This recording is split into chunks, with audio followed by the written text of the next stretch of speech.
The Indestructible Man from 1956 was an entertaining crime, monster, sci-fi movie starring Lon Chaney Jr. as Charles the Butcher Benton, a really bad cookie in this film. Now look, I enjoy Lon Chaney Jr. films and most everything I see him in.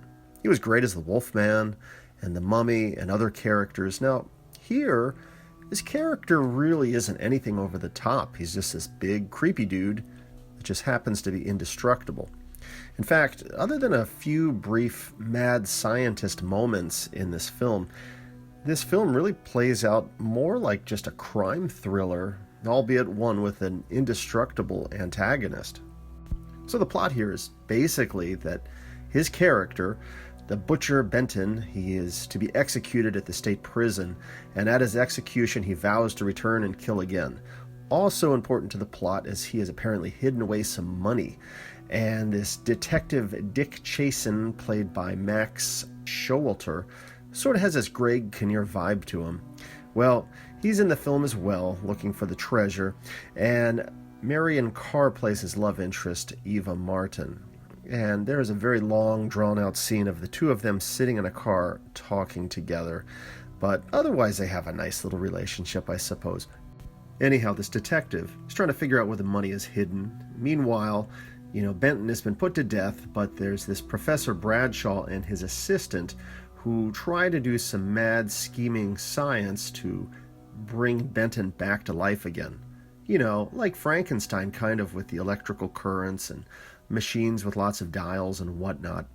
So they manage to bring him back to life and quickly learn that the process has brought him into a nearly indestructible state, seeing as they can't even jam a needle into his arm. So the butcher is back up again, and in the process, though, he's been made mute, so he just angrily and expressively goes about his business, which is mostly killing people and getting revenge.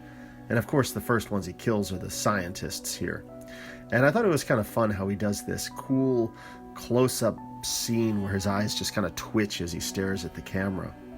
So, that's basically the film. Benton goes around killing people, there's an investigation, and it finally leads up to Benton heading into the Los Angeles sewers to recover his hidden money. Now, the police all seem kind of powerless to stop him because he's like bulletproof. They try everything from, say, like a bazooka to a flamethrower, and they do manage to harm him. He gets kind of disfigured near the end of the film, and his face looks all kind of messed up, and he goes running off as there's this police chase.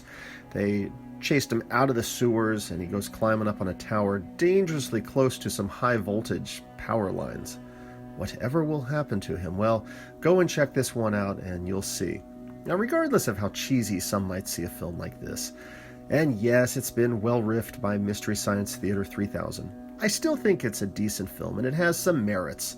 It's an enjoyable crime film with some sci-fi elements. And Lon Chaney Jr., he's always great in whatever I see him in. He does look a little bit older, maybe a little more haggard here.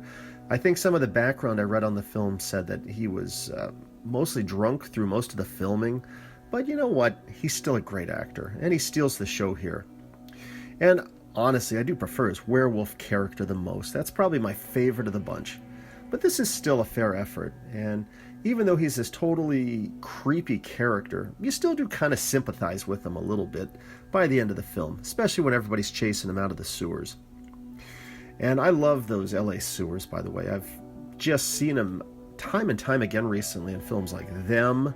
The giant ants are down in the sewers, and also in that crime classic He Walked by Night. And the sewers make just an excellent and creepy backdrop for any sort of chase scene. Anyhow, that's The Indestructible Man. It's a Lon Chaney Jr. film from 1956. It's worth checking out.